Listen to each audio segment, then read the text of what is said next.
ನಮಸ್ಕಾರ ಸ್ನೇಹಿತರೆ, ನಮ್ಮ ಚಾನಲ್ಗೆ ಸ್ವಾಗತ. ಕೆಲವೊಮ್ಮೆ ಭಾರತದ ಬೆಳವಣಿಗೆಯನ್ನು ಹೇಳುವ ಸಂದರ್ಭದಲ್ಲಿ ನಾವು ನಿಜಕ್ಕಿಂತ ಸ್ವಲ್ಪ ಹೆಚ್ಚಾಗಿ ಹೇಳುತ್ತೇವೆ. ನಮ್ಮ ದೇಶ ಎನ್ನುವ ಕಾರಣ ಬೆಳವಣಿಗೆ ಮೇಲೆ ಖಂಡಿತವಾಗಿ ನಮಗೆ ಹೆಮ್ಮೆ ಇದೆ. ಅಷ್ಟೇ ಅಲ್ಲ, ಎಲ್ಲ ನಿಜವಾದ ಭಾರತೀಯರಿಗೂ ಇದರ ಮೇಲೆ ಖಂಡಿತವಾಗಿ ಹೆಮ್ಮೆ ಇರುತ್ತೆ. ಆದರೆ ಈ ಬಾರಿ ಭಾರತದ ಮೇಲೆ ಹೊಡೆತಗಳ ಮೇಲೆ ಹೊಡೆತ ಬಿತ್ತು. ಶತ್ರು ದೇಶಗಳು ಭಾರತವನ್ನು ಟಾರ್ಗೆಟ್ ಮಾಡಿದರೆ, ಮತ್ತೊಂದು ಕಡೆ ಟ್ರಂಪ್ ಭಾರತವನ್ನು ಟಾರ್ಗೆಟ್ ಮಾಡಿದ. ತಮ್ಮ ದಾರಿಗೆ ಬರಲಿ ಎನ್ನುವ ಕಾರಣಕ್ಕಾಗಿ ಭಾರತದ ಮೇಲೆ ಟಾರಿಫ್ ಎನ್ನುವ ಬ್ರಹ್ಮಾಸ್ತ್ರವನ್ನು ಪ್ರಯೋಗ ಮಾಡಿದ. ಅಮೆರಿಕದಂಥ ದೇಶ ತೆರಿಗೆ ಹಾಕಿದಾಗ ಪರಿಣಾಮಂತೂ ಆಗೇ ಆಗುತ್ತೆ. ಸ್ನೇಹಿತರೆ, ನಿಮಗೆ ಗೊತ್ತಿರಲಿ, ಭಾರತ ಮತ್ತು ಅಮೆರಿಕ ಒಟ್ಟು ಟ್ರೇಡ್ ಅಂದಾಜು $132 ಬಿಲಿಯನ್. ಅದರಲ್ಲಿ ಭಾರತ ರಫ್ತು ಮಾಡುವುದು 86.5 ಬಿಲಿಯನ್. ಆದರೆ ಅಮೆರಿಕದಿಂದ ನಾವು ಆಮದು ಮಾಡಿಕೊಳ್ಳುವ ಒಟ್ಟು ಮೌಲ್ಯ 45.3 ಬಿಲಿಯನ್. ಅಂದರೆ ಭಾರತ ಮತ್ತು ಅಮೆರಿಕ ಟ್ರೇಡ್ ಅಂದಾಜು 41.2 ಬಿಲಿಯನ್ನಷ್ಟು ಟ್ರೇಡ್ ಸರ್ಪ್ಲಸ್ ಹೊಂದಿದೆ. ನಾವು ಕೂಡ ಇದನ್ನು ಸಮರ್ಥಿಸಿಕೊಂಡು ಭಾರತಕ್ಕೆ ಆದ ನಷ್ಟವನ್ನು ಹೇಳೋದು ಬಿಟ್ಟು ಬರೀ ಲಾಭ ಮಾತ್ರ ಹೇಳುತ್ತಾ ಬಂದ್ವಿ. ನಾವು ಎಷ್ಟೇ ಸಮರ್ಥಿಸಿಕೊಂಡು ಬಂದರೂ ಅಸಲಿ ಸತ್ಯ ಒಂದಲ್ಲ ಒಂದು ದಿನ ಜಗತ್ತಿನ ಮುಂದೆ ಬಂದೇ ಬರುತ್ತದೆ. ಅದರಲ್ಲೂ GDPಯ ವಿಷಯ ಬಂದಾಗ ಟ್ರಂಪ್ ತೆರಿಗೆ ದಾಳಿ ಎಷ್ಟರ ಮಟ್ಟಿಗೆ ಆಗಿರಬಹುದು ಎಲ್ಲರಿಗೂ ಗೊತ್ತಿತ್ತು. ಹೀಗಾಗಿ ಜಗತ್ತಿನ ಬೇರೆ ಬೇರೆ ದೇಶಗಳು ಕೂಡ ಈ ವಿಚಾರದಲ್ಲಿ ಕಣ್ಣು ಇಟ್ಟುಕೊಂಡು ಕುಂತಿದ್ದವು.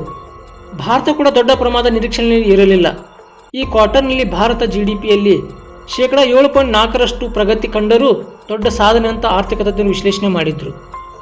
ಸ್ನೇಹಿತರೆ, ಇನ್ನೂ ಕೆಲವರು ತೆರಿಗೆಯ ಪರಿಣಾಮದಿಂದಾಗಿ ಭಾರತ GDP ಮೇಲೆ ದೊಡ್ಡ ಪರಿಣಾಮ ಬೀಳುತ್ತದೆ ಎಂದುಕೊಂಡಿದ್ರು. ಆದರೆ ಯಾರೂ ಕೂಡ ನಿರೀಕ್ಷೆ ಮಾಡದ ರೀತಿಯಲ್ಲಿ ಭಾರತದ ಆರ್ಥಿಕತೆ ಬೆಳೆದು ನಿಂತಿದೆ. ಈ ಬಾರಿ ಭಾರತದ GDP ಪ್ರಗತಿ 8.2% ಏರಿಕೆಯಾಗಿದೆ. ಭಾರತ GDP ಬೆಳವಣಿಗೆ ಅಮೆರಿಕಕ್ಕೆ ಸಡ್ಡು ಹೊಡೆದು ನಿಂತಿದೆ. ಭಾರತದ ಈ ಸಾಧನೆಯನ್ನು ಕಂಡು ಬಲಿಷ್ಠ ದೇಶಗಳು ನಿಬ್ಬೆರಗಾಗಿವೆ. ಅಷ್ಟಕ್ಕೂ ಅಮೆರಿಕದ ಪ್ರಕಾರ ತೆರಿಗೆ ದಾಳಿಯ ನಡುವೆ ಭಾರತದ GDP ಗ್ರೋತ್ ರೇಟ್ ರಾಕೆಟ್ ರೀತಿ ಏರಿಕೆಯಾಗಿದೆ.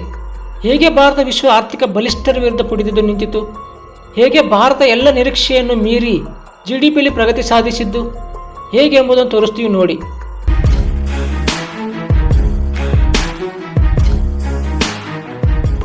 ಸ್ನೇಹಿತರೆ, ನೀವೊಮ್ಮೆ ಯೋಚನೆ ಮಾಡಿ, ಜಗತ್ತಿನ ಅತ್ಯಂತ ಬಲಿಷ್ಠ ಆರ್ಥಿಕತೆಯನ್ನು ಹೊಂದಿದ ದೇಶ ಭಾರತದ ಮೇಲೆ ಬರೋಬ್ಬರಿ 50% ತೆರಿಗೆ ಹಾಕಿದೆ.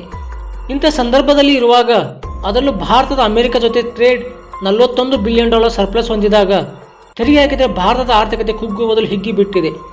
ಯಾವ ಆರ್ಥಿಕ ತಜ್ಞರು ಕೂಡ ಊಹೆ ಮಾಡದ ರೀತಿ ಬೆಳೆದು ಬಿಟ್ಟಿದೆ. ಸ್ನೇಹಿತರೆ, ಚುನಾವಣೆಗಳು ನಡೆದ ಸಂದರ್ಭದಲ್ಲಿ ಎಕ್ಸಿಟ್ ಪೋಲ್ಗಳು ಬರ್ತವೆ, ಅಂದರೆ ಸಮೀಕ್ಷೆಗಳು ನಡೆಯುತ್ತವೆ. ಅದೇ ರೀತಿ ಭಾರತದ GDP ವಿಚಾರದಲ್ಲೂ ಕೂಡ ಹಲವು ಸಮೀಕ್ಷೆಗಳು ನಡೆಯುತ್ತವೆ. ಭಾರತದ ಖ್ಯಾತ ಪತ್ರಿಕೆಯಾದ ಎಕನಾಮಿಕ್ಸ್ ಟೈಮ್ಸ್ ಪ್ರಕಾರ ಭಾರತ GDP 7.3% ಆಗಬಹುದೆಂದು ಅಂದಾಜಿಸಲಾಗಿತ್ತು. ಹಾಗೆ RBIಗೆ ಕೂಡ ನಂಬಿಕೆ ಇರಲಿಲ್ಲ. ಹೀಗಾಗಿ RBI GDPಯಲ್ಲಿ 7% ಬೆಳವಣಿಗೆ ಆದರೆ ಹೆಚ್ಚೆಂದು ಹೇಳಿತ್ತು. ಆದರೆ ತ್ರೈಮಾಸಿಕದಲ್ಲಿ ಭಾರತದ GDP 8.2% ಆಗಿದೆ.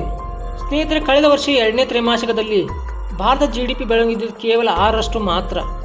ಯಾವ ರೀತಿ ಲೆಕ್ಕ ಮಾಡಿದರೂ ಭಾರತದ GDP ಈ ಬಾರಿ 8.2% ಬೆಳವಣಿಗೆ ಆಗುತ್ತದೆ ಅಂತ ಯಾರೂ ಕೂಡ ಕಲ್ಪನೆಯನ್ನು ಮಾಡಿರಲಿಲ್ಲ. ಸ್ನೇಹಿತರೆ, ನಾವು ಇಲ್ಲಿ ಹೇಳ್ತಾ ಇರೋದು 2ನೇ ತ್ರೈಮಾಸಿಕದಲ್ಲಿ ಆದ ಬೆಳವಣಿಗೆ ಮಾತ್ರ. ವಾರ್ಷಿಕವಾಗಿ ಲೆಕ್ಕ ಹಾಕಿದರೆ ಈ GDP ಇನ್ನಷ್ಟು ಹೆಚ್ಚಾಗಬಹುದು. ಸ್ನೇಹಿತರೆ, GDPಯನ್ನು 4 ತ್ರೈಮಾಸಿಕವಾಗಿ ಲೆಕ್ಕ ಹಾಕಲಾಗುತ್ತದೆ. ಏಪ್ರಿಲ್ನಿಂದ ಜೂನ್ವರೆಗೆ ಮೊದಲ ತ್ರೈಮಾಸಿಕ, ಜುಲೈನಿಂದ ಸೆಪ್ಟೆಂಬರ್ಗೆ 2ನೇ ತ್ರೈಮಾಸಿಕ, ಅಕ್ಟೋಬರ್ನಿಂದ ಡಿಸೆಂಬರ್ವರೆಗೆ 3ನೇ ತ್ರೈಮಾಸಿಕ ಹಾಗೂ ಜನವರಿಯಿಂದ ಮಾರ್ಚ್ವರೆಗೆ 4ನೇ ತ್ರೈಮಾಸಿಕ. ಈಗ ಬಿಡುಗಡೆಯಾಗಿರುವುದು 2ನೇ ತ್ರೈಮಾಸಿಕದವರೆಗೆ, ಅಂದರೆ ಜುಲೈನಿಂದ ಸೆಪ್ಟೆಂಬರ್ವರೆಗೆ ಆದ ಬೆಳವಣಿಗೆ ಇದು. ಸ್ನೇಹಿತರೆ, ನಿಮ್ಮಲ್ಲಿ ಒಂದು ದೊಡ್ಡ ಯೋಚನೆ ಬಂದಿರಬಹುದು, ಭಾರತ ಇಷ್ಟೊಂದು ಬೆಳವಣಿಗೆ ಆಗಲು ಕಾರಣ GSTಯಲ್ಲಾದ ಬದಲಾವಣೆಗಳು ಅಂತ. ಸ್ನೇಹಿತರೆ, ಒಂದು ವಿಚಾರ ನಿಮಗೆ ಗೊತ್ತಿರಬೇಕು. GSTಯಲ್ಲಾದ ಬದಲಾವಣೆಯು ಸೆಪ್ಟೆಂಬರ್ನಲ್ಲಿ ಆಗಿದ್ದು, ಅಂದರೆ ತ್ರೈಮಾಸಿಕ ಎಂಡ್ನಲ್ಲಿ ಈ GSTಯಲ್ಲಿನ ಬದಲಾವಣೆ ಆಗಿತ್ತು. ಇದನ್ನು ನೀವು ಸೂಕ್ಷ್ಮವಾಗಿ ಅರ್ಥ ಮಾಡಿಕೊಳ್ಳಬೇಕು. GSTಯಲ್ಲಿನ ಬದಲಾವಣೆಯ ಇಂಪ್ಯಾಕ್ಟ್ GDP ಮೇಲೆ ಅಷ್ಟೊಂದು ಆಗಿಲ್ಲ. ಇದರ ಇಂಪ್ಯಾಕ್ಟ್ ಮುಂದಿನ ತ್ರೈಮಾಸಿಕದಲ್ಲಿ ಕಾಣಿಸಿಕೊಳ್ಳುತ್ತದೆ.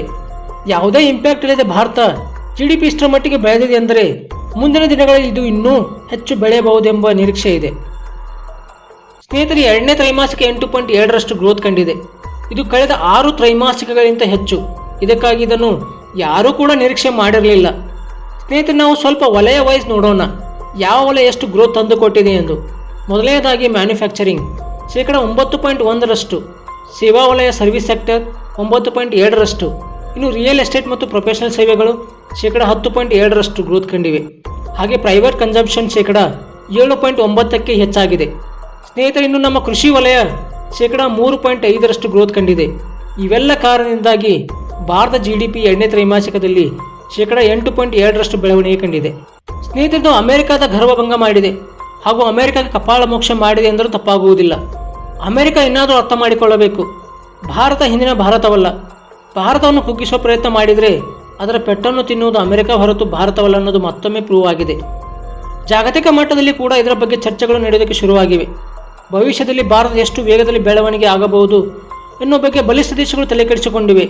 ಅಮೆರಿಕದ ಅಧ್ಯಕ್ಷನೇ ಹೀಗಾಗಬೇಡ ಹೇಳಿ, ಏನೇ ಮಾಡಿದರೂ ಭಾರತಕ್ಕೆ ಏನೂ ಆಗ್ತಿಲ್ಲವಲ್ಲ ಅನ್ನುವ ನೋವು ಟ್ರಂಪ್ ಅನ್ನು ನಿದ್ದೆ ಮಾಡಲಿಕ್ಕೆ ಕೂಡ ಬಿಡುವುದಿಲ್ಲ. ಸ್ನೇಹಿತರೆ, ಇದಿಷ್ಟು ಭಾರತ ಎರಡನೇ ತ್ರೈಮಾಸಿಕದಲ್ಲಿ GDP ಶೇಕಡ 8.7ರಷ್ಟು ಬೆಳವಣಿಗೆ ಬಗ್ಗೆ ಒಂದಿಷ್ಟು ಮಾಹಿತಿ.